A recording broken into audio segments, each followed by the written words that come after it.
A hilarious new stand-up special from comedy legend Jim Gaffigan, The Skinny, is coming to Hulu November 22nd.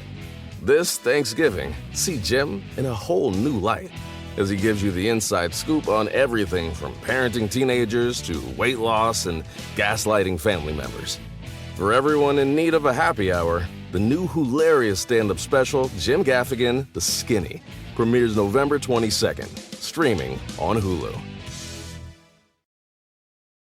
With the $5 meal deal at McDonald's, you pick a McDouble or a McChicken, then get a small fry, a small drink, and a 4-piece McNuggets. That's a lot of McDonald's for not a lot of money. Price and participation may vary. For a limited time only. Ask me. Ask Iliza anything. It's time to ask. Ask me all your questions. Leave them in the Instagram comment section. Leave them on your Twitter or leave them on your Facebook. We'll see them. We'll read them. Then we'll give you answers. You know it. I've got it. I've got the answer. The answer. You ask me. I'll tell you anything.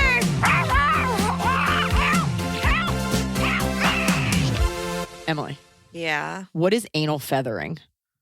If I just said that to you, if I said anal feathering, what is that? It sounds like a medical procedure. No. Is it a real thing or just words that you're saying? I think it's words that I'm saying, but what's that like Rule 44 where like if you say it, it's a porn? Rule 43. I No, believe- 34. It's 34. Okay, I don't think it matters, but But it is. it's, yeah. Anal feathering, you said sounds like a surgical procedure, like a cosmetic procedure. Yes. Noah, you're just like listening. Oh, are you just looking at me? Thinking about how pretty I am? Thank you. That's not what you were thinking. 100%. That's what he was totally thinking. Why? What do you think anal feathering is, Noah? I think it's like skin texturing. Skin texturing? Yeah. When I think anal feathering, I think it's a condition. Like if you took a chicken and you looked at its neck, how they have those like tiny, tiny feathers. I think there's a name for them. That's what your butthole would look like. Tiny, tiny little feathers. Or if you have like uncontrollable diarrhea and then someone throws a ball of feathers at you right after and it all sticks on. Like tar and feathering? Yeah, but it's Okay, so you think it's something that's done to you. You're thinking it's an elective procedure, and I'm thinking it's a medical condition. well, my first thought was that it's like a textured Anal finish feathering. on like a meringue. You like want to feather the texture so it looks all nice and So anal feathering is a nice textured beehole. yeah. So I think there's actual feathers. All right. 3 different scholars. This is just 3 different something opinions. I've heard you talking about for days. You know what's going to happen? This is going to come out in a couple weeks, and all of a sudden, I'm going to get these DMs like, here's what I think anal feathering is. And I'm going to be like, babe, how did they know about anal feathering? Are you still getting DMs about take it to the toilet? All the time. Well, it's not that I still get them. It's that I get so many and I don't open everything. I open less and less stuff now because, hey, fun fact, if you come to my comedy show and you have an opinion, I don't want it. Here's a little insight in an article I found about something you should change. Like, nope, I'm good. You can't do this. There's no comment cards. Those are the jokes, folks. I'll be autodidactic on my own time. Thank you very much. Anal feathering and a penal pump. Kick it. Okay, so our first question, it starts in December, but there's been an update, so we're going to get into the full thing, okay? Full feathering. I am a 30-year-old divorced mom of 1. My ex-husband asked for a divorce from me last Christmas via text Ew. while he Are was you at Katy work. Perry and that's Russell Brand? I asked for therapy and tried to convince him to work on it. He was unhappy that my career was trying to move us about 30 minutes closer to the city and from where we are now. My job is quite time consuming. When I am not there, I tend to have to do things at home, and it's customer service, so I tend to come home a little aggressive/tired. He told me he couldn't do it anymore and that he wasn't moving for me again. We signed our divorce papers on Valentine's Day. Plays Alanis Morissette. Fast forward to December. Thank you, India. I was know. talking about I know it's ironic. ironic. Okay, I really was about to talk to you about Alanis Morissette. Okay, so fast forward to December, Next December. this past December. But it's next because they signed them on Valentine's Day. Yeah. Right. Same apartment complex to make things easier for our kiddo. He is a great dad. And since we have separated and divorced, we actually get along, shockingly. But now he's asking to try again. I can't tell if I actually want to try again because we're getting along or if we're getting along because we aren't together. Fast forward to now, I downloaded Tinder one night a little tipsy and have since started kind of half talking to a few humans. It's not that serious. but it has really proven to me that I don't think I want to be That's back really with him. prejudice that you assume they're humans. His bad habits haven't changed, no child support, half does things with our son, and has quit his job and gone back to a previous fast food job, telling me that's why he can't pay child support. I can afford my own bills, but still, childcare is a giant bill that I've asked him to help with. How do I nicely tell him that I really don't think we are supposed to be together right now because he hasn't changed his ways from when we were married? Spending money we didn't have, no determination for anything, video games being his number one priority. I don't want it to affect our co parenting relationship, but now I feel like we're about to go through another breakup, but I feel like it's needed at this point. Sounds like you have your answer. Also, why does this have to be nice? He doesn't seem like he was like super cool about like you and your job. This guy doesn't seem ambitious at all. It seems like he just wants someone to like help him live because he's got a fast food job, which don't at me, like is not an aspirational goal. So you just be like, this isn't working and here are the reasons and I don't want it. I don't think you have to worry about being nice about it. You're already divorced. Yeah, she just wants to keep things cool though so that they can at least have an acceptable co-parenting relationship. Okay, you still can. You were. And what happens is you got the best of each other and now he's like, oh, maybe we should be back together again. And by the way, it sounds like he's kind of a bitch. Like it sounds like he likes things when they're nice and easy, which who wouldn't? And then when things don't go his way, he kind of pitches a fit. So it's super easy to like someone when there's no obligation and you're not married and you don't have to do all the ugly stuff like see each other take a dump or be there for each other. So he just wants the easy route. And you just move on, start swiping, seeing people. Just be like, it doesn't work. And be like, let's just co-parent in the best interest of our child. But do not take that step backward. This guy is a loser. Loser number one. That's the father of my child. Okay, well, he's a loser. And you're a winner, baby. Greetings, Iliza, Emily, and Teeny Snow Peach. I am in desperate need of some sound, no-nonsense advice. I live in Ontario, Canada, and currently we are still in lockdown. My problem is with my sister and brother-in-law. I love them both, but COVID has been tough. Understatement of the decade, I know. The beginning of the pandemic, they distanced themselves since my dad was not taking it seriously. I was taking it seriously, but I lived with my parents at the time, so I was lumped in with them. I didn't get to see my sister, brother-in-law, my niece, and my nephew. I moved out almost a year ago now. So once I isolated the appropriate amount of time, I asked if I could join their bubble. All I got was a snippy reply asking if my dad put me up to this. Fast forward to now, I'm an essential worker, unable to work from home due to the nature of my job. I'm working at a reduced capacity, but I still go into the office, and I've had my first dose of the vaccine. And nothing. I text her to see if they're planning to be outside that day, and for her to text me so we can see each other and be a family, she barely replies to me. She is bubbled up with another family with kids the same age as her kids. And we'll have bonfires and outdoor activities and not invite me. Or sometimes will invite me, but it's at the last possible moment. The last time that happened, it was New Year's Eve. I see them from time to time and it's small talk, or I will send her memes. Brother-in-law made a comment at Christmas that if I wanted in, all I had to do was quit my job. It's a career and I'm building my future. It breaks my heart whenever I see them because they're completely fine whilst I am alone. Help, Iliza. How do I keep seeing them without dying a little inside every time? Honestly, I can see this affecting our relationship once COVID is dealt with. Brother-in-law and sister both have their first doses too. I'm 24 and my sister is 36. Wait, We usually don't get this side of it. so you have a job because you need to eat. A job that is putting this person in contact with other people. This person's sister won't let this person into their bubble. They're like, if you see anyone, you can't be in our bubble. You have to quit your job and don't see anyone. I guess I understand wanting to protect your family. I mean, saying quit your job is like a little insane. Your kids are going to be fine, probably. They but have kids, so they're bubbled up with kids. they're not worried about the fact that you're alone. You know, it's shitty that they're putting it to you that way. I wonder if something else is going on. Do they think you're like selfish for having a job? I think sometimes too, when people are like married or in relationships, they kind of lose sympathy and compassion for people who are single. Not that they need to be pitied, but it's like, hey, this is very difficult for people who live alone.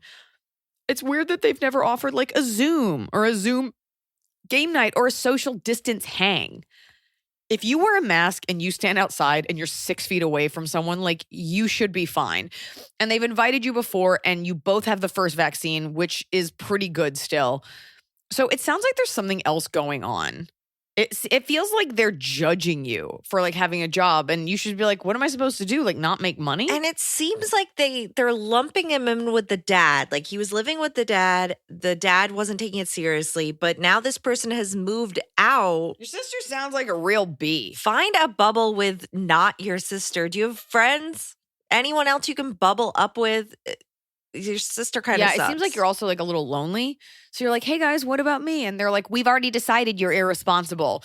And there's a lot of like shame blaming in COVID. So I would have over the phone, so it's distance, just say to your sister, like, what do you suggest that I do? It sounds like there's something else there, and you got to solve that dad piece of the puzzle. A lot of parents didn't take it seriously, but something's going. You're not telling us something. Something else happened. Yeah, / you need to find literally anyone else. You have to find friends who also don't take it seriously and hang out with them. This show is sponsored by BetterHelp. I know being thankful is on everyone's minds, and with thankfulness comes gratitude, a concept that honestly really bothers me. I'm tired of thanking everyone else. You know who deserves a thank you? Me. You deserve a thank you. When's the last time you thanked yourself? Sometimes it's hard to remind ourselves that we are doing the absolute best we can. So here I am reminding you to send some thanks to the people in your life, but mostly send some thanks to yourself. And a great way to do that is with therapy. If you're thinking of starting therapy, give BetterHelp a try. It's entirely online. It's designed to be convenient, flexible, and it's suited to your schedule. Just fill out a brief questionnaire and you get matched with a licensed therapist, and you can switch therapists at any time, no additional charge. You don't have to travel anywhere. They take the hassle out of finding that perfect therapist. Let the gratitude flow with BetterHelp. Visit betterhelp.com/Iliza today to get 10% off your first month.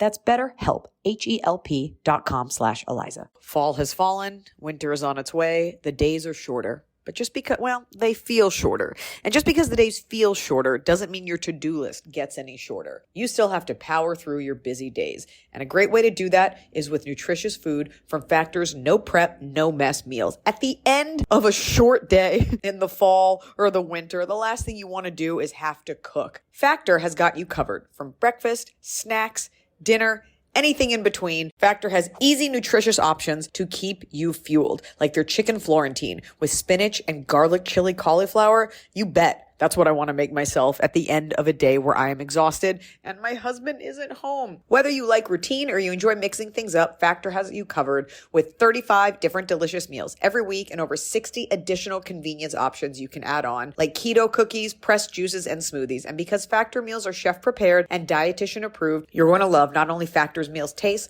but also how they support your goals, even if your goal was just making yourself dinner. Head to factormeals.com/Iliza50 and use code Iliza50 to get 50% off your first box and 20% off your next month. That's code Iliza50 at factormeals.com/Iliza50 to get 50% off your first box plus 20% off your next month while your subscription is active. The holidays are here. And for a lot of us, the holidays mean decorating, hosting, celebrating. For me, it means a lot of traveling, and nothing feels better year-round, but especially during the cozy holidays, than a restful night's sleep in soft, luxurious sheets. Boll & Branch's signature sheets are made with the finest 100% organic cotton, and they get softer with every single wash. You already know that I got Boll & Branch this summer when I needed breathable sheets to sleep in, but this holiday season, I'm actually gifting some of my friends and family Boll & Branch's Ultimate Softness Bundle. I get to choose a signature hem sheet set in any color, a signature hem pillow set, and a waffle bed blanket. And they're all getting juniper because I think it's a classy color. This way, you know you have something nice to sleep on when you visit. It's the perfect gift for you and them.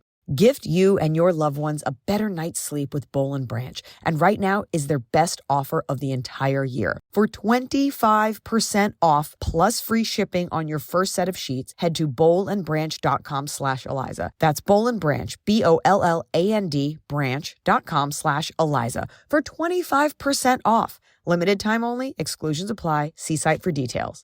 Hey, Eliza, Emily, and Puppuccino.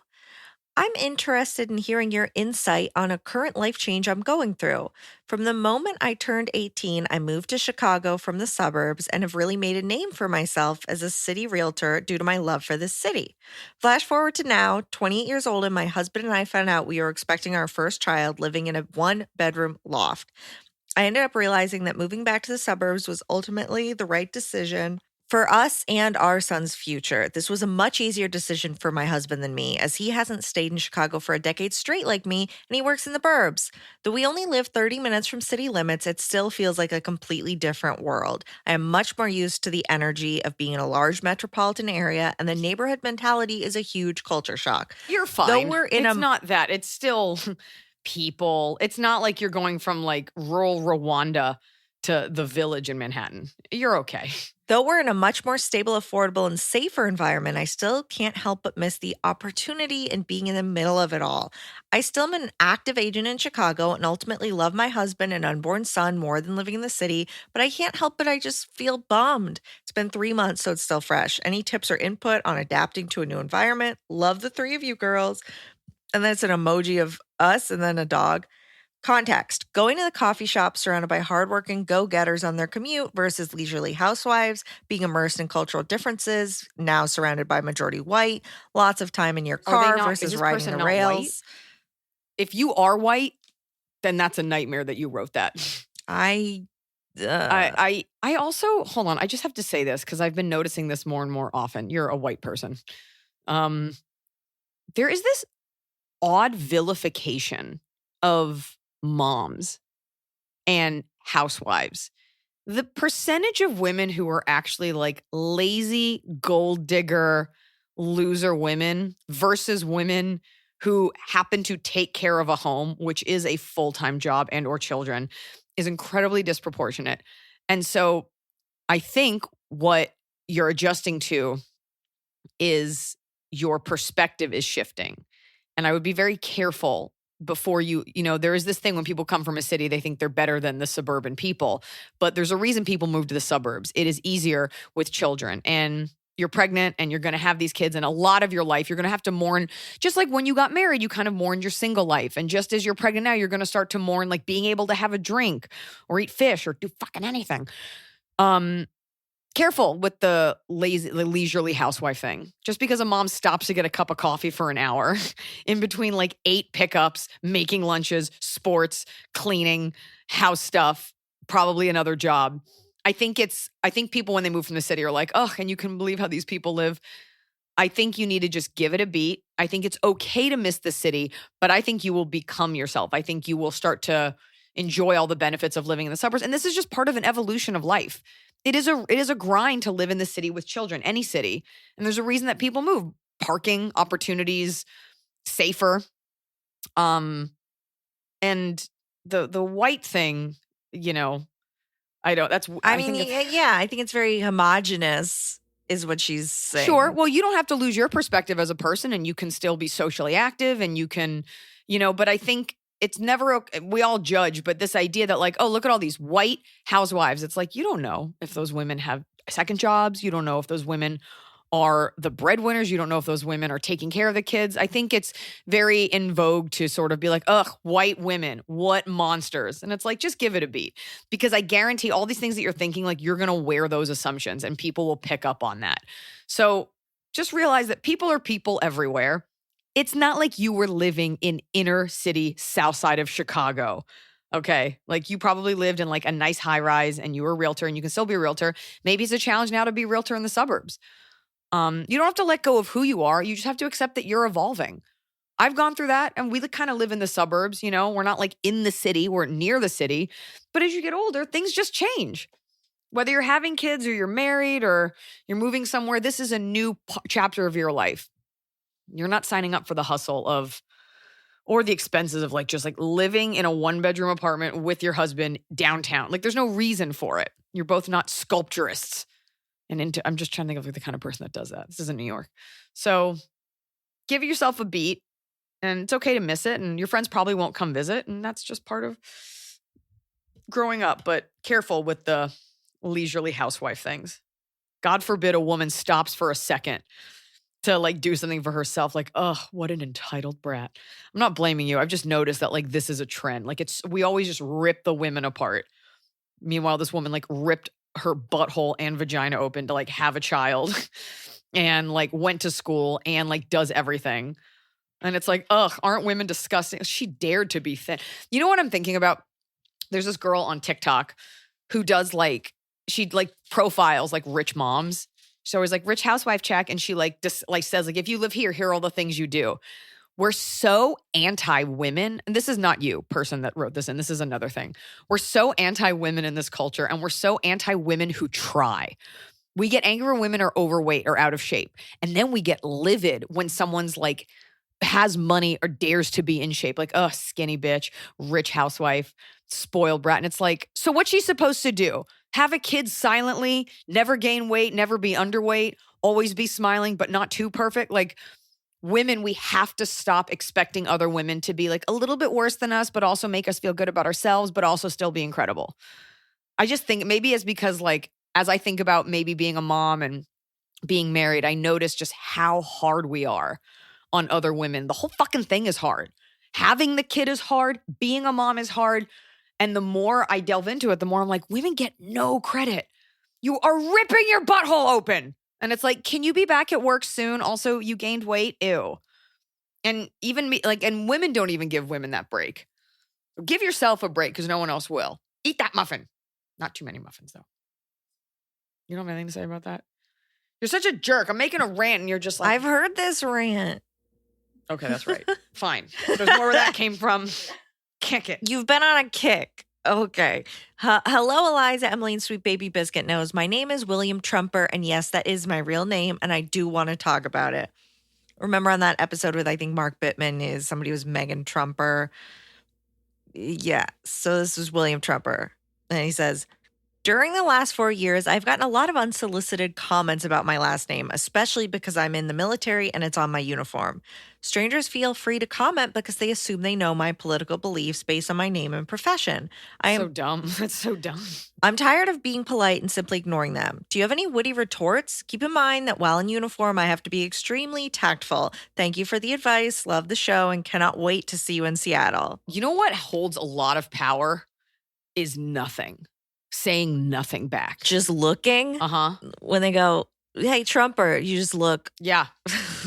If you're okay with making people feel uncomfortable, it happened to me in a conversation the other day. Someone I had just met made fun of my name. And I think people just get uncomfortable or they're just trying to be funny.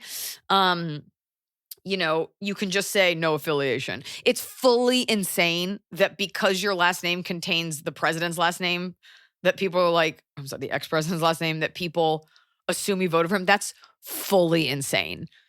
And you can't point out like, you know, I'm trying to think if it's like, I don't know, what's their fucking last name? Yeah. Oh, your last name is Baker? Are you stoned all the time? The truth is, it's so juvenile and sophomoric to make fun of someone's last name. So you can simply just be like, no political affiliation. Or you could just be like, not the same last name, don't know what to tell you. Or you just stare at them.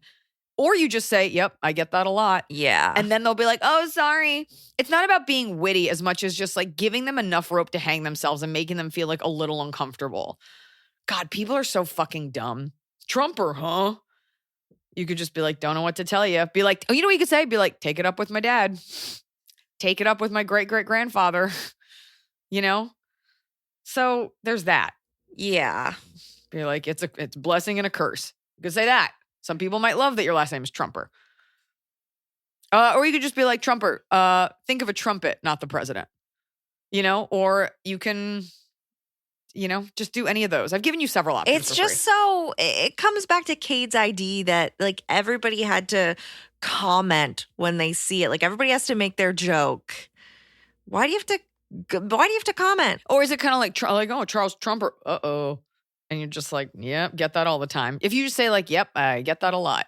Yeah. And then they'll be like, okay, anyway, just don't. Just give it as little oxygen as possible. I think that being said, when people are like, cell singer, and they try to make fun of it, I just kind of like, I'm like, yep. I just say, yep. Yeah. I'm like, don't know what to tell you. I actually think it's a sign of intelligence when people can or cannot pronounce a name. Well. Because I would be embarrassed. If somebody had like a Hindi last name, like a really long Indian last name, and I would go out of my way to be like, hey, I would like to pronounce this correctly. Can you say it for me? That's a respectful way of doing it versus like Chandras, I don't fucking know. I would be so embarrassed by my manners. And maybe because I do have that last name, I always think about it. But remember, folks, this person hears it all day, every day. So maybe leave them alone. because you sound dumb. Okay, so we have a follow-up and a question. So this is Edith Fontano, who, remember, they were invited to a bridal party, but not to the wedding. Bridal shower, but not to the wedding. Yes, and we said good. Yeah, and they were wondering if they should go to the bridal shower, and we were kind of like, no, just send a gift. Send a flaming turd and don't go. So Edith says, I did get her a nice gift. Okay. The bridal shower did have a Zoom option, so I opted to tune into the Zoom. God. It was cute and games were played. Oh. The next week, I got 2 items in the mail. First, a thank you note for my gift. Then, ta-da, the in-person wedding invite. She didn't specifically indicate if I have a +1, just a spot to say number attending on the RSVP card. Okay. My boyfriend and I, both fully vaccinated, think it could be fun to go and party and be those randoms at a wedding. Enjoy the party and move on. The other part of me isn't sure if I have the +1, and I don't know if I'd want to go alone. Also, the bride has never met my BF. What do you all think? Also, my mom wants me to clarify that she didn't think I was definitely invited, but that in her day, an invite to the shower meant pending invite to the wedding. Fair but enough. that she knows it's different now. No, she knows. LOL. I think that's interesting that like you sent a gift and then she was like, all right, let her in. Yeah. So, okay, cool. Because you wanted to go to the wedding. You scored an invite. I think it sounds like fun.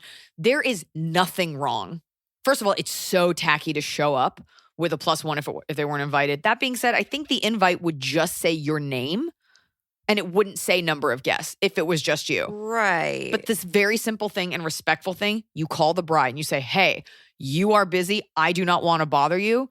The last thing on earth I want to do is be tacky. I just wasn't clear if it was a +1. It is totally cool either way. I'd love to bring him, but if I can't, I certainly didn't want to show up with him. Like, make it abundantly clear. It's totally okay to ask that, you know? Because she'll be all uncomfortable, like, well, and you just make it as easy for her. Be like, it is beyond okay.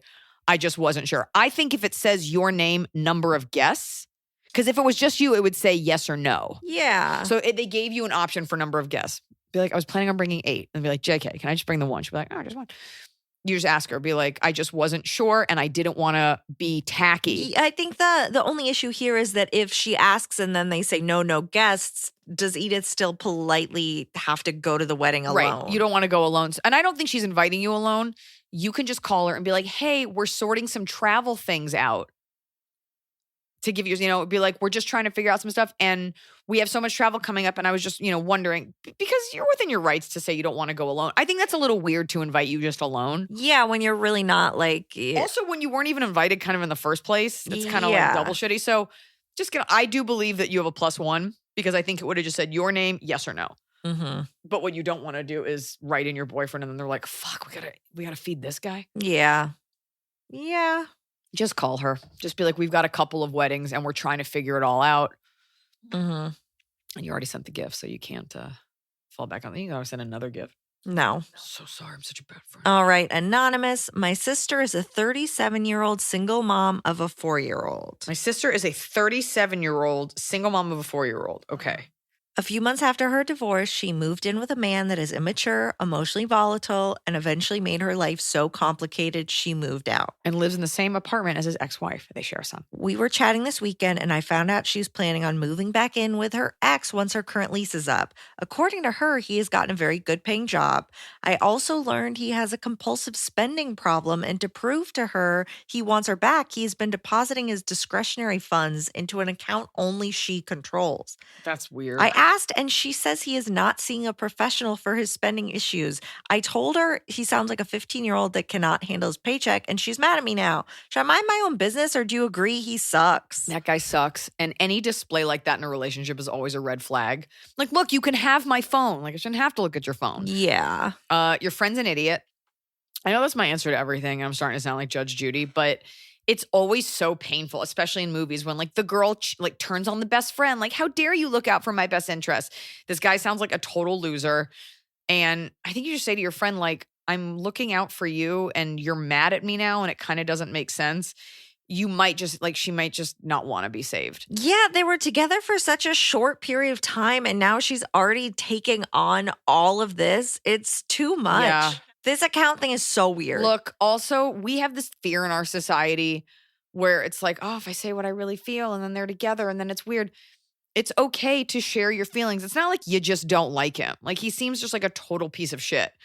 And if you don't have to do any like major hanging out with them, You can just be like, look, I'm saying my piece. I'm here for you as a friend, but like, I'm only saying this to you because I'm hoping you won't make the mistake because I care about you. And be like, can you conceive of a world where I just care about you?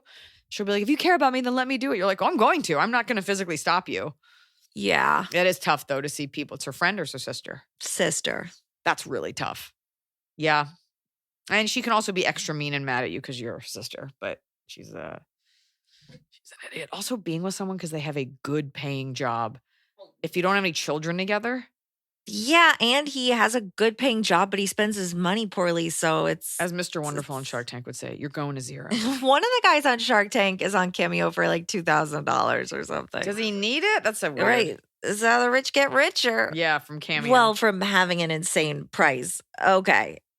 Hey, I'm in love with the pod, and I adore that Iliza also kisses her dog on the mouth. Right. Not only on the mouth, under the lip flap. Mm-hmm. Sometimes I tickle the ridges on the roof of her mouth. Where are you? She's across the room. Yeah. Okay. So my question is, I'm a 19-year-old nursing student, and this is my final summer before I enter the real world and lose the so-called summer vacation. I work 2 main jobs and a bunch of side hustles all summer long. After working at a nursing home and with students that have disabilities, I'm usually too exhausted to go out with my friends after. But I can't help feeling left out of all the fun. Should I quit one of my jobs or just continue to make bank this summer? Thanks, XOXO. I don't know which is more valuable to you. Hooking up, being drunk, taking slippery alligator shots, or making money. The financially responsible answer is keep making that money. Look, by the way, you think you're going to miss summer vacation. You won't. I remember when I graduated college, I was like, there goes summer vacation. Once you're in the real world, you don't think about it like that anymore. You also don't have homework. You also have like full autonomy and access to liquor and stuff like that. So don't worry about the summer. You will have, you're 20. You have so much time to fuck up everything. You have vacations. You have weekends. You have long weekends. You have holidays. Like, you're fine.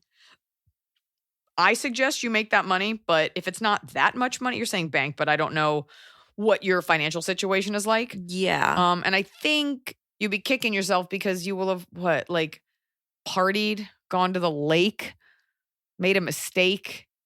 You can still go out on weekends, but you can carve out time, do it so you can have both. But if you're making money, you're setting yourself up for a win financially in the future. And then you don't have to work as hard in the future if you have a little bit of a cushion and you don't have to make decisions you don't want to make, right? Mm-hmm. While you have the energy and the stamina to party and work hard, I suggest you do both. But I would not forego making money just so you can hang out. Yeah. You won't even know those people in 5 years. I mean, unless you're so burnt out and miserable, but it doesn't sound like that's the case. It just sounds like you don't have the energy to go out and go crazy. And that's okay too. So I would just stick with the jobs and, maybe give up one of them. Maybe you don't need this many. Maybe it's only, $100 difference and that doesn't mean anything to you. Take an assessment. And also conversely though, never underestimate the value of mental health and relaxation, but don't do it in anticipation of and then I'm going to be so busy. What if you quit one of your jobs that no one has any cool plans? Yeah. And your friends suck and they're like, let's go back to Chili's. I would love to go to a Chili's. A hilarious new stand-up special from comedy legend Jim Gaffigan, The Skinny, is coming to Hulu November 22nd. This Thanksgiving, see Jim in a whole new light as he gives you the inside scoop on everything from parenting teenagers to weight loss and gaslighting family members. For everyone in need of a happy hour, the new hilarious stand-up special, Jim Gaffigan, The Skinny, premieres November 22nd, streaming on Hulu. So finally, fall is here. I have been looking forward to it. I have had a hard year in a good way. I had a baby. I have been on a nonstop tour, nonstop traveling, and it's been hot. So I'm looking forward to, of course, pumpkin spice, everything, cooler weather, and slipping into a cozy sweater from Quince. I've talked about Quince before. Quince has beautiful leather jackets, cotton cardigans, soft denim, and so much more. All Quince items are priced 50 to 80% less than similar brands. Dressing expensive doesn't have to be expensive. Their clothing is beautiful, it's durable, it stands the test of time, and it's what I like to call a capsule wardrobe. I got an Italian wool cocoon coat. That's one of those, it's got a European and collar, and it covers my butt so I can walk around New York City and not be chilly. And Quince only works with factories that use safe, ethical, and responsible manufacturing practices. Get cozy in Quince's high-quality wardrobe essentials. Go to quince.com/Iliza for free shipping on your order and 365-day returns. That's QUINCE.com/Iliza to get free shipping and 365-day returns. Quince.com/Iliza. Anonymous. Hi, Eliza and Emily. Love the pod and your insight on a variety of topics. Thank you so much. At least somebody said it. I think I have a situation of friend poaching. Uh-oh. I live with a roommate who is not originally from the area. To show her around the city and help her expand her social circle, I invited her everywhere I went with either my boyfriend or our group of friends. She's super outgoing and fun. However, as of late, she's become very close with the friends I introduced her to. Cue the jealousy. She is constantly texting some of my close girlfriends one-on-one to do things together. I found out because afterwards she has to tell me all about our texts with my close friends to a point where it feels like she's rubbing in my face that they text. I want her to have these friends, but at the same time, I've been kind of annoyed to come home and find my best friend hanging out in my living room when I wasn't the one who invited her there. Oh, I would love that. Any tips on how to best handle roommate/friendship boundaries? I don't, you know what? Let's pretend that women aren't evil for a second. I think she's just enjoying the friends that you connected her with. Her friendship with them doesn't lessen your friendship. I would be delighted to come home and like a friend's just there. Invite your friends over more. Also, she's not excluding you. It's not like she's like, I'm going out with all of them and just not you. You want her to have these individual relationships, and I'm sure she's super grateful to you for that, and I'm sure maybe she'll never get a chance to tell you, but I think you need to grow up a little bit, and I think you need to realize, like, you invited her to do all this. I think part of you wants to lord over it, and I think that's very normal to be like, hey, I'm the connective tissue here. Nobody's going to forget that you introduce her to the group, but like in a year, it won't matter. She'll just be part of the group. I think you feel like you're losing a little bit of control over her. You can always invite her out one-on-one. You can orchestrate the group outing. You're right, but I get the feeling jealous thing. I would, like, even when you're making plans and I don't know about them, I'm like, why is something happening? That's weird because we are not friends. I'm not You don't want to be out of the loop. Fun plans. I got work. Right. I wonder if it's like our question asker, they introduced this person, all these people, and now the roommate's building all these relationships with other people, but maybe isn't being the best friend to. I don't think she's saying that. She's not like, I don't get the vibe that she's like icing you out. Also, like, it seems like she's just building these relationships. If that is her goal, like, it will become clear that this person's crazy. But also, like, what if she's a better match with these other people? This isn't elementary school. Like, you aren't bound to be friends with people because of proximity. I think it's great. Like, let her do all the work. They come over. Your friends aren't going to stop being friends with you. Or they will, because women are terrible to each other. But I think you should let go a little bit of that and realize, once you realize she isn't trying to take over, she isn't trying to ice you out. If she is, that's a whole other thing. But it is incredibly immature to be like, and you guys, no one's including me and you have to spend all your time with me. That would be insane if someone said that to you. Take a step back. What's the real situation? Are you really being left out, or is she just forging her own relationships? And if so, isn't that kind of why you introduced her? Or do you want to be like that forever connective tissue queen bee? Women have this obsession with being like, this is my fiefdom. All of my friends know each other because of me. But that's because they're my friends and they have their own friends, you know? But like, I take great pride in the fact that like at Jody's birthday, like a lot of my friends were there. I like it when women connect with each other. And I like that they know them through me, and I don't care if they hang out without me. They're not going to stop being my friend. So you're okay. I keep my friends separated. Yeah, it's not hard. You only have the cat and that one guy named George. You got that downstairs neighbor. Hi, Eliza. Hi. Hi. I have a situation with one of my bridesmaids. I know, an extremely unique and new topic, and I'm hoping I can get some input. Oh man, the show parodies itself. It's so meta. Basically, I fell. Basically, my husband and I got married last June, but had to push the reception to this year because of COVID. Now everything is opening up. Because of what? Now everything is opening up again, and we will be able to have the celebration we wanted with our family and friends. However, I have a bridesmaid, 27, who is asking to bring her 45-year-old hookup. They are not officially in a relationship because he is in the process of getting out of another relationship / marriage that was destroyed by the two of them hooking up. He's never going to She leave wants her. to bring him to the wedding because she feels she deserves +1 as a bridesmaid. I told her months ago that he cannot come because of COVID, but now that things are opening up, she said he can come now and the two of them will simply share a plate. I told her yet again that he is not coming. Her response, okay, period. How do I respond to this complete lack of social awareness? Thanks, Iliza. Well, it sounds like you did. You said no. She said okay. It sounds like it's a financial thing. If she's saying share a plate. Well, I'm guessing that our person was like, I can't add another guest. And the bridesmaid was like, well, you don't need to pay for anything for him. But this person's like, I don't want this guy here. You don't want him there. You can blame it on the finances of it, but you can just say, I mean, here's the other thing. Do all the other bridesmaids have +1s? Like, there is a version where this 45-year-old guy, which isn't that old, by the way, where this 45-year-old guy does become her boyfriend, her husband. Like, there is a version where they do run off into the sunset. It's tough because when you invite guests to your wedding, you kind of have to give over the control. And just a lot of the guests that I invited, not even a lot. A couple of the guests I invited, I don't ever talk to. A lot of the guests I invited, they're +1s they are no longer with. It's sort of not on you to judge the validity of the relationship. So the question is, do people have +1s or not? Oh, That's what it really is. He's not a bad guy. He's not an abusive guy. Like, you also will literally spend 2 seconds with him. You will say hi, he'll say congratulations, and you will be so busy it won't have mattered. It will make her feel better. If none of the other bridesmaids have +1s, then the answer is no. But that is a little shitty to be like, only you can't have one. Are you offering them or are you not? I appreciate you don't want him there. I definitely am always like, who's your girlfriend? I don't fucking care. But then then your bridesmaid's just like alone at the wedding. So think about the optics of who else you gave them to. right. If he's throwing a temper tantrum or something at a previous event, fine. But it sounds like you just kind of don't like him because he's a little scummy. We had someone at my wedding who started a fight at my engagement party, and this person still had to bring this person. And I barely spoke to him, and everything was fine. So I'm just saying. Who? I don't remember this. It's because you were too busy helping me. Yeah, look into it. Do other bridesmaids get +1s? Yeah. That's what you should, they'll be like, they didn't, so why should you? This is, I think, It's the best answer the I've ever best. given. I was just thinking that.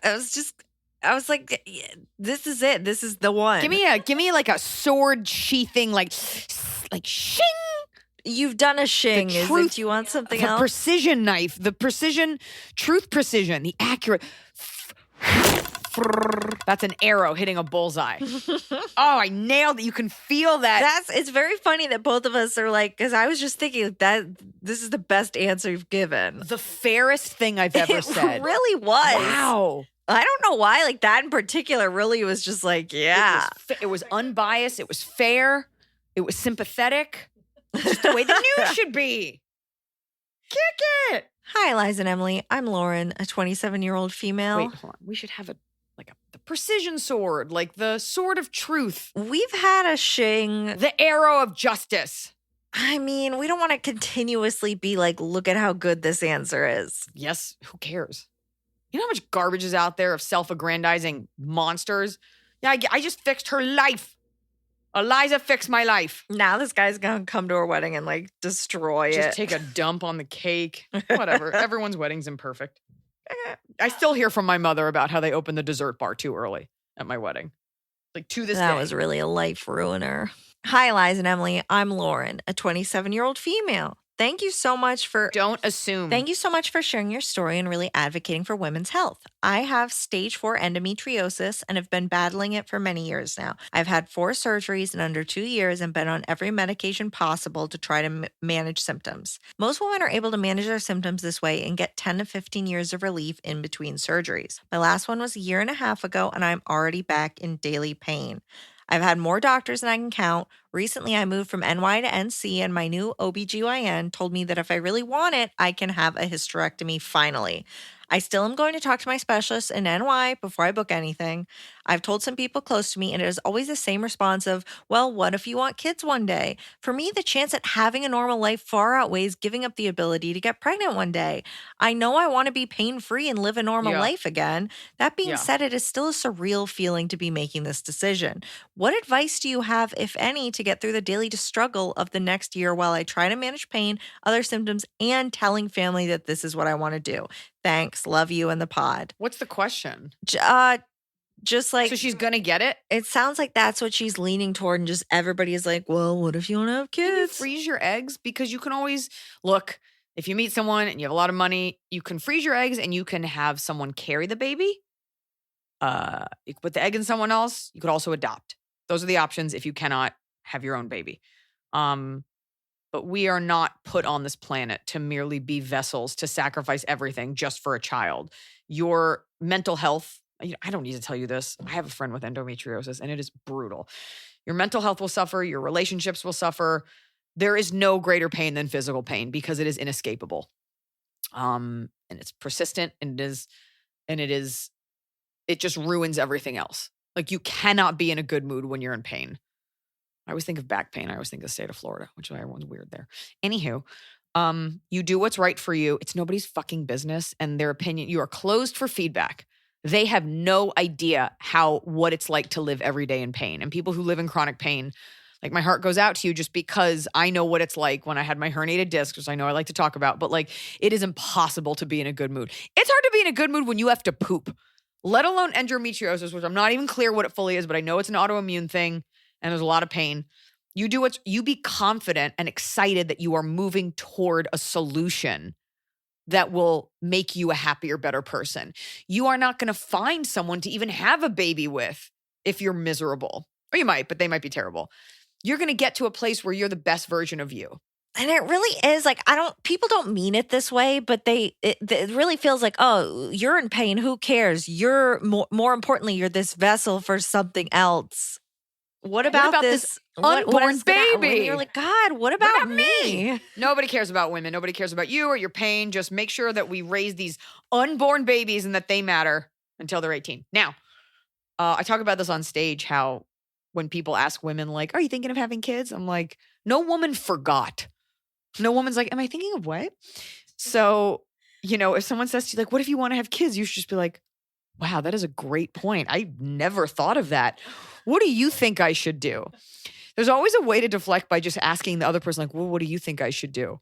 Can you email me some resources? They'll be like, I don't care. You're like, that's what right, do you think I should do? I mean, I'm in horrible pain, but if you think that I should see how they'll give them enough rope to hang themselves, they'll be like, well, I guess you are in horrible pain. It's also not something, when I had that miscarriage, I, of course, because I have trouble keeping a secret. I told like a bunch of people I was pregnant. Rookie mistake. But it didn't once occur to me after it was over and not a viable pregnancy that I had to reckon with all the people that I had to now tell. I was like, I'll just tell them, they'll be on my side. I don't feel like, oh, look, I know I promised you a baby. I couldn't do it. It's not like I'm like heir to the throne or something, or had to provide a prince. The amount of times I think we put pressure on ourselves to give people an answer when people actually either don't care or are on your side regardless. People who love you will be like, we understand the pain you're in. And nobody else's opinion matters. And you need to keep reminding yourself that. Yeah. Also, why does anyone need to know you had a hysterectomy? Maybe she's getting a surgery, so maybe she's telling her friends and her family about the surgery, and their family's like, I'm finally out of pain. I'm taking a step that's right for me. And the fact that you're finally able to get the hysterectomy, because that's not, I don't think that's like a first option that you go for. Right. This was not your wish. And also, like, you can only take life one step at a time. Yeah. First step, get out of pain. How do you do that? This way. Great. And then life will reveal itself and there will be plenty of good reasons, good things that come out of it. You can only do one step at a time. Before you buy that mansion, you got to go to school to get the job, to make the money, to get the mansion. Like one foot in front of the other, one painful step in front of the other. Yeah. Endometriosis, be gone. Yeah. Hysterectomy. What about him? I guess it already says his. All right. Hi, Liza. Hysterectomy. All right. Stacy asks, hi, Liza, Emily. Tiny Shampoo and Hot Scotty, wherever you are. knows? You can use my name if you want. We are. My question is, should I write under a pen name? Bit of backstory. I've been thinking of using a pen name for my writing for years because my maiden name is so clunky Nom and de hard Plume. for people to pronounce. Spelled Mckeigue, but pronounced McKeague. Now that I'm married, I have a much simpler last name, Tepp. I feel like we're giving all this person's info, but they said we could say it in the question. But as a bisexual who's closeted to her family, I'm not sure I want them connecting my pro-LGBTQ, sometimes mildly dark or sexual subject matter to me. At the same time, I want to make a name for myself as an author/poet. Most writers never get J.K. Rowling level rich and famous, but still, should I embrace my real, not so pretty name or create one I love that might allow me more creative freedom at the expense of those close to me not knowing who the writer is? Please help. Do a pen name and just tell people. Yeah, there's nothing wrong with creating a pen name, but this is also, you're a writer, not a performer, and there's a certain amount of anonymity with that. But if you do get successful, people are going to piece it together. This writing is your truth. This is your passion, and nobody should make you feel bad about that. But I understand if you're discussing like risque or sexual matter, and it's you don't want to reveal that. There's nothing wrong with a nom de plume. And there's a reason writers do it. And maybe you do it and then one day come out to the family. My heart breaks for you that they aren't accepting. But yeah, do a nom de plume. Who cares? Yeah. And you can always be like, by the way, it was me. You're still going to collect the check no matter who you are. So if you're not looking for the fame, if you're really just looking to do the writing and you don't care if people connect it, I think eventually you will. And there's something to be said about not hiding from who you are. But I cannot make that judgment because sometimes we do want anonymity and you are a writer for a reason. So make a nom de plume. Yeah. Combine the two. No one will know. Make it a cute little joke. Whatever. What? And make it. McTep. Whatever. Yeah. Step and tap. Yeah. I don't see a downside to having a nom de plume because you can tell anyone. I mean, unless you're like, my Facebook friends won't know I wrote a book. You'll but tell them. You post about it on Facebook, block your parents from being able to see it. This is a quality problem that you get so famous that you're like, I hope I get the credit. Like, does anyone know what Michael Crichton looks like? Well, and a lot of Stephen King wrote under a pen name. J.K. Rowling wrote under a pen name. We know what Stephen King looks like only because of the movies. Hello, Iliza, Emily, and forever baby Snow Peach. She's forever a baby. She'll never be small. Sorry. She'll never be big. She's always small. This is all gibberish. I'm a 37-year-old gay expat living in Australia, listening to the pod religiously and actively share your insights with non-listeners. They'll find their way eventually or perish. There you go. As my 30s tilt toward an impending life slide into the 40s, I've noticed a social shift, a domino effect of domestication in my social circle. In particular, my best mate Clementine, also a gay man who has recently moved to the burbs with his boyfriend to get more bang for their real estate buck, but in the process has gone from being the guy with tickets to everything who couldn't walk down the street without seeing someone he knows or blows, to being a recluse super stoner who doesn't call or text or visit but rants on social media incessantly about all that is wrong with the world. Who is this person? At first, I thought it was just him getting older, but then he got a young boyfriend and hoped that it would young dog him. It didn't. Then I thought it was the pressure of his work. Then I thought it was the nonstop spew cycle of a global embarrassment that was the 45th president of the United States and shenanigans of the subsequent 2020 election. Then the pandemic hit and the excuse well has run dry.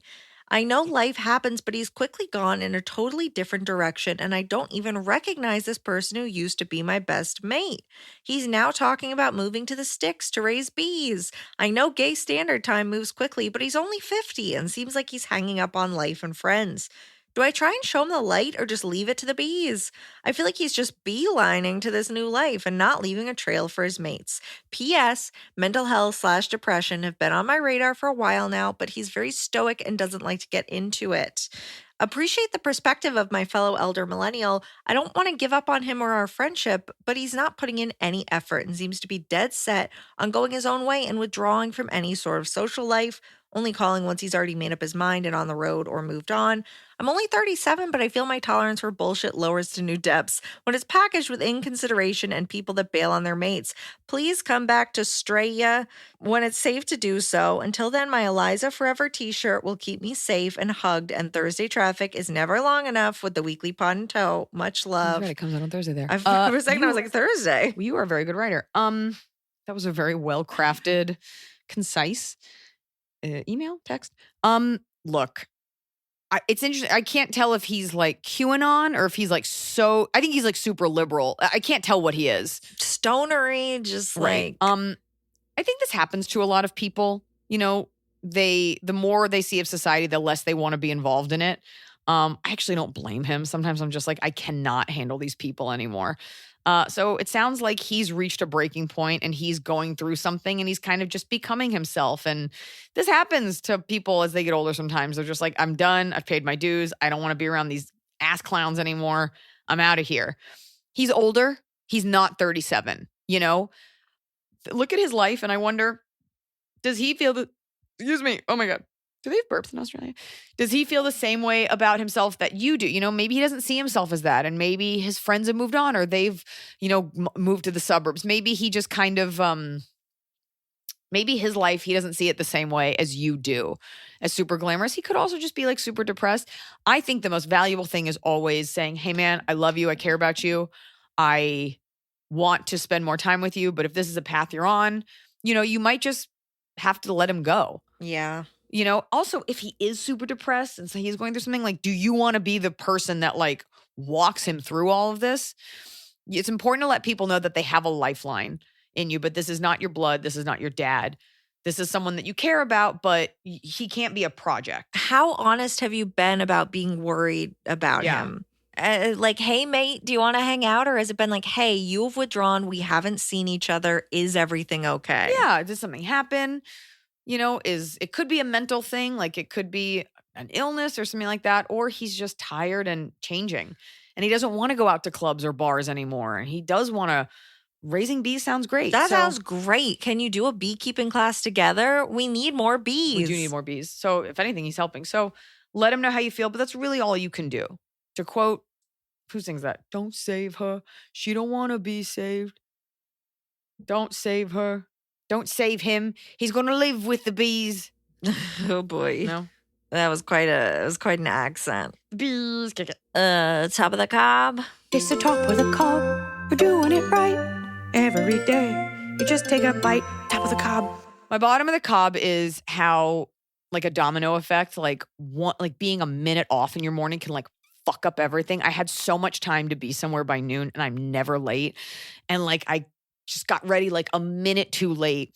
And then I couldn't get the car out of the driveway. And then there was a school pickup nearby. And then there were like, it was like, what? And then I missed the turn. Like it is my bottom of the cob. How like, no matter how much you're like, I'm just going to breathe and get through this. Like the universe like keeps throwing stuff at you to be like, yeah, take that. It's shitty. You're off by 5 minutes while the rest of your life's going to be off. And then I got to lunch and it was fine. My bottom of the cob is the domino effect of perception. Yeah. My bottom of the cob is that I got an eye floater in one eye. A That's black rough. thing. When I'm driving, I see it, or I'm walking forward. I feel like when I have a forward momentum, I'm Googling like Don't how Google you it. get Just rid go to of a it. doctor. Go to an ophthalmologist, not an optometrist. Use your insurance and go see a doctor. I don't think I have vision. Then pay for it. I usually get eye and dental appointments as Christmas presents when I go home. So my eye doctor is in Georgia. Oh my God, just make an appointment, pay out of pocket. I'm just saying I usually go when I go home, but there's been a pandemic. You're not driving me anywhere. Take that. My top of the cob is You were so excited about it. Was it the bagels you ate? No. There's a part of LA that has a very small street. It's a main thoroughfare, but it's a one-lane street that, because LA is a giant clusterfuck, connects to major cities. It's a thoroughfare that a lot of people take all the time. And I live very close to that street. And it's a known fact that two lanes merge into one. And if you take it, you know that this happens. And people love to pretend like they don't know and speed ahead and then cut ahead of you to get ahead of you. And I was in my rush this morning. I was in a terrible mood.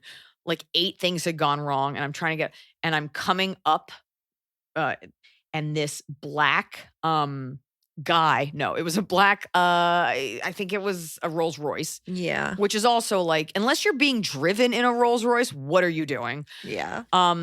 Pulls up and tries to cut me off, but not only. I don't know if, to quote Kathy Bates in Fried Green Tomatoes, like I'm older and I have more insurance. I don't think I have more insurance, but I definitely had the least nice of the 2 cars. And I had the right of way. And they pulled up and they tried to get in, and I chose to keep going. So I wasn't cutting him off because I already had the lane. And you see him try to get in, and I'm just like, fuck you. Like, get in line like everyone else. You know, like you're just doing this because you have a luxury car. And then he was like behind me, and he kept speeding up behind me, like bird dogging me. But he couldn't pass me because there's only one lane. And I felt really good about like laying down some like road justice. And I know that I fucked up that guy's morning. And I know you're not supposed to like pay it forward, but that made me feel good because for once in traffic, I was right. Yeah. I didn't do something illegal. And I fucked up this asshole rich guy with the illegally tinted windows drive. You saw me do that the other day on the same road. And then when I went to turn, like I saw him speed by. I'm like, yeah, you really showed me. But knowing that I had impeded his morning, kind of took the edge off for me. That felt really good. I'm not going to lie. My top of the cob is also a double-edged sword. I got my first vaccine. I'm very excited for that. I did pass out in aisle 23 of a CVS. Not looking forward to the next one, but I've got it. My arm did hurt. I think it was psychosomatic. Where's the top part? The top is I got my first shot. Oh, okay. Halfway there. Sounded really bad. One more. Halfway there, top shot. Well, speed it up. I guess you can't. When do you go back? June 4th. Well, you go back, you don't miss that. Get vaccinated, folks. Let's get it back to normal before this thing comes back around and kills everyone. Okay?